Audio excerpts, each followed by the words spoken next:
Hace poco, alguien dejó un comentario que, a primera vista, parece totalmente lógico. Estados Unidos no tiene misiles hipersónicos. Entonces, ¿cómo puede ser la mayor potencia militar del mundo? La pregunta es válida. De hecho, es la misma pregunta que muchos se hacen en silencio. Porque hoy vivimos en una época donde el poder parece medirse por lo que se muestra, por la velocidad, por el alcance, por el impacto visual. Misiles que aparecen en desfiles. Armas presentadas como trofeos. Videos cuidadosamente editados para demostrar fuerza. Y sin embargo, algo no cuadra. Porque mientras unos necesitan demostrar constantemente de lo que son capaces, otros no dicen nada, y aún así, nadie se atreve a cruzar ciertas líneas. Ahí está la paradoja. El verdadero poder no siempre se anuncia. A veces, simplemente se da por hecho. Y cuando eso ocurre, la guerra deja de ser una opción. Antes incluso de empezar. Primera parte. La ilusión del poder visible. Existe una confusión muy común cuando se habla de poder militar. Una confusión peligrosa. Creer que el poder se mide por el arma más rápida, por el misil más moderno, por la tecnología más llamativa. Es una lógica simple, demasiado simple. Es la lógica del espectáculo, la lógica del titular, la lógica de quien necesita convencer. Pero la historia demuestra algo muy distinto. Cuando un actor necesita mostrar su fuerza de forma constante, normalmente no lo hace por seguridad, sino por duda. Porque el poder real no vive en la exhibición, vive en la certeza. Durante siglos, los imperios que dominaron el mundo no lo hicieron porque cada día presentaran nuevas armas, sino porque sus enemigos sabían, sin necesidad de pruebas constantes, que enfrentarlos tendría consecuencias inevitables. Ese es el punto que muchos no entienden hoy. Confunden capacidad con demostración.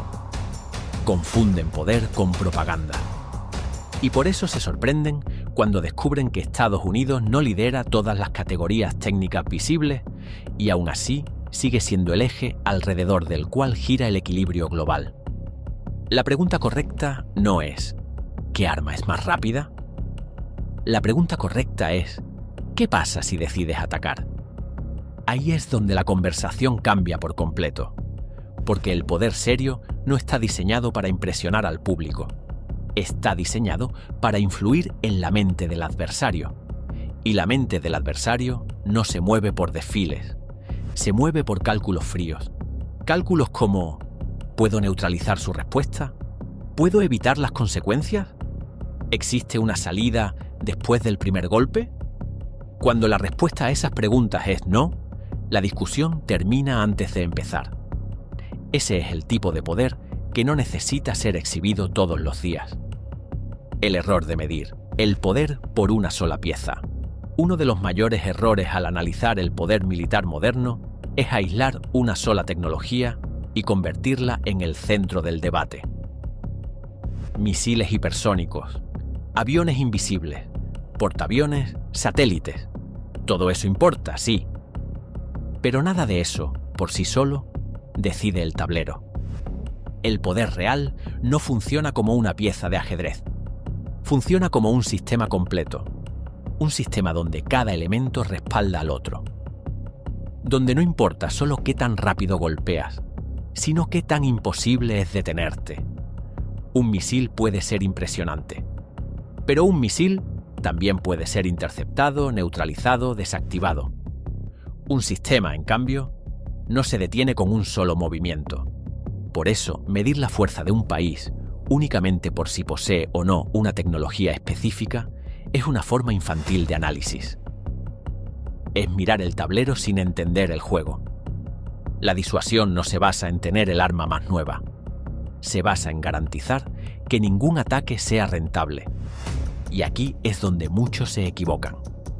Creen que la ausencia de una demostración constante es debilidad, cuando en realidad suele ser lo contrario. Cuando un actor tiene que recordarte todo el tiempo lo que puede hacer, es porque teme que lo olvides. Cuando otro no necesita decir nada, es porque asume que ya lo sabes. El silencio como señal de poder. En el mundo del poder, el silencio no es vacío. El silencio es mensaje. Un mensaje que dice: no necesito convencerte, ya hiciste los cálculos. La disuasión moderna no funciona como una amenaza explícita. Funciona como una presencia constante. No te dice: te voy a atacar. Te dice algo mucho más inquietante: si lo haces, no hay salida. Esa es la diferencia entre fuerza reactiva y poder estructural. Y aquí es donde empezamos a entender por qué la obsesión con ciertos tipos de armas pierde sentido frente a una estrategia mucho más amplia. Porque cuando el poder está bien construido, no depende de una sola carta. Depende de la imposibilidad de desmontar todo el sistema a la vez. Ese es el verdadero núcleo de la disuasión. No la velocidad, no el espectáculo, no el titular. La certeza. Y esa certeza es la que ha definido el equilibrio global durante décadas. Para entender la disuasión, hay que abandonar una idea muy arraigada. La idea de que la guerra se gana golpeando primero. En el mundo moderno, eso ya no es cierto. Hoy, el verdadero poder no está en quién lanza el primer ataque, sino en quién sobrevive a ese ataque y puede responder de forma devastadora. Ahí entra en juego un concepto clave que rara vez se explica bien: el segundo golpe. La disuasión funciona cuando un adversario sabe que, incluso si logra atacar primero, no puede evitar la respuesta. No importa cuán rápido sea el misil, no importa cuán preciso sea el golpe inicial. Si la respuesta es inevitable, el ataque pierde sentido. Ese es el corazón de la disuasión. Y es aquí donde muchos análisis fallan, porque siguen pensando en términos de armas individuales, cuando el poder real se construye en capas. Capas de redundancia, capas de alcance, capas de imposibilidad. El poder no está en el primer golpe. Durante décadas, la estrategia más efectiva no ha sido diseñar el arma más espectacular, sino garantizar que ningún enemigo pueda eliminar todas las capacidades de respuesta. Eso cambia completamente la lógica del conflicto, porque ya no se trata de ganar una batalla, sino de impedir que el adversario vea una victoria posible. En ese escenario, la guerra deja de ser una opción racional. La disuasión no busca valentía, busca miedo calculado. No miedo emocional, sino miedo matemático. El miedo que surge cuando todas las simulaciones conducen al mismo resultado: pérdidas inaceptables. Cuando un líder entiende que no hay forma de salir limpio de un conflicto, la decisión ya está tomada, incluso antes de sentarse a negociar. Eso es poder. El sistema, no el arma. Aquí está la diferencia fundamental. Un arma puede fallar, un sistema no. La disuasión efectiva se construye como una red. Múltiples capas, múltiples plataformas, múltiples rutas de respuesta. Submarinos que no necesitan ser vistos. Capacidades que no necesitan ser anunciadas. Alcances que no dependen de una sola base ni de una sola tecnología. Cuando el poder se organiza de esa forma, no importa si una pieza específica no existe o no lidera un ranking, porque el sistema no depende de una sola carta. Depende de la imposibilidad de neutralizarlo todo.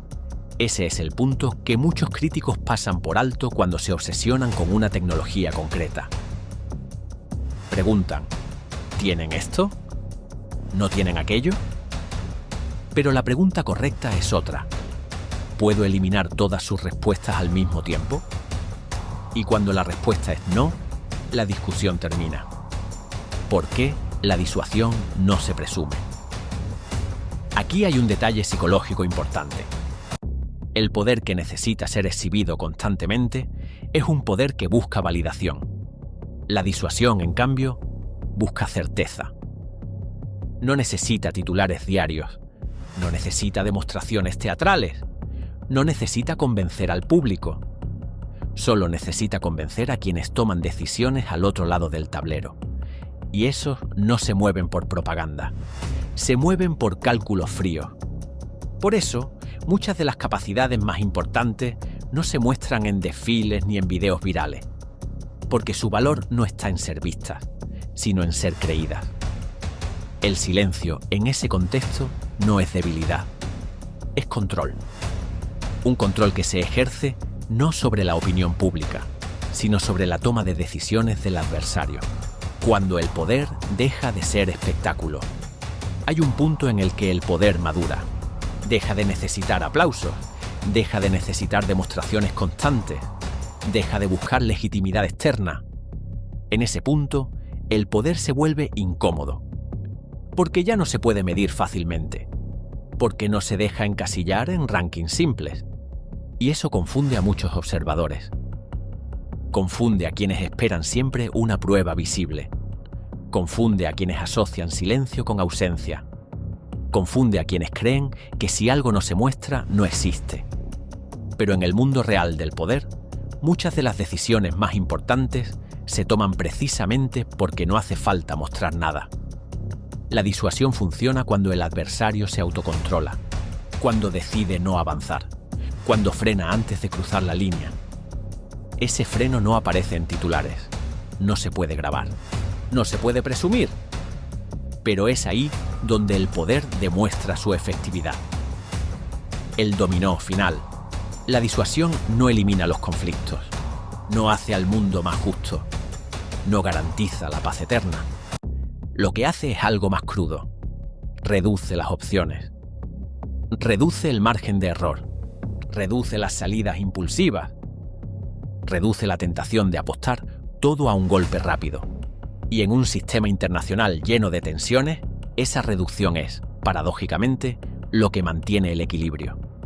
No porque los actores sean morales, sino porque son racionales. Porque entienden que hay líneas que no se cruzan. No por miedo al enemigo, sino por miedo a las consecuencias. Ese es el verdadero significado de la disuasión. No la amenaza, no el arma, no el espectáculo. La certeza de que, una vez que el dominó empieza a caer, no hay forma de detenerlo. Y cuando todos saben eso, la guerra deja de ser una opción atractiva. Mucho antes de que alguien tenga que disparar.